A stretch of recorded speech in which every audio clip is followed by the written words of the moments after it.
Hi friends, ఈరోజు Sunday స్పెషల్గా chicken curry చేశానండి. White rice. ఈరోజు మీ సండే స్పెషల్గా మీ ఇంట్లో ఏం చేశారు కామెంట్ పెట్టండి. నేనైతే ఫస్ట్ మా అబ్బాయికి పెడుతున్నానండి. నేనైతే చికెన్ తిన్నండి. చికెను మటను ఏది నా ఓన్లీ వెజ్జేనండి నేను తినేది. ఎందుకంటే నేను గాయత్రి మంత్రం చేస్తాను కాబట్టి నేనైతే అసలు ఏమి తినను, ఓన్లీ వెజ్జే తినేది. మా అబ్బాయికి అయితే పెట్టేస్తున్నాను చికెన్ కర్రీ.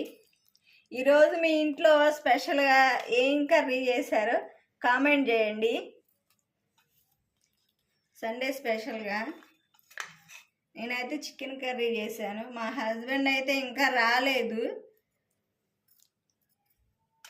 మీరు మా ఛానల్ నచ్చినట్టయితే లైక్, షేర్, సబ్స్క్రైబ్ చేసి సపోర్ట్ చేయండి. ఫ్రెండ్స్, లెగ్ పీస్, ఉల్లిపాయ నిమ్మకాయ కూడా. మీలో ఎంతమంది చికెన్తో పాటు ఉల్లిపాయ నిమ్మకాయ తింటారు కామెంట్ చేయండి. నేనైతే ఓన్లీ వెజ్జే, నాన్ వెజ్ అయితే అస్సలు తిన్నాను.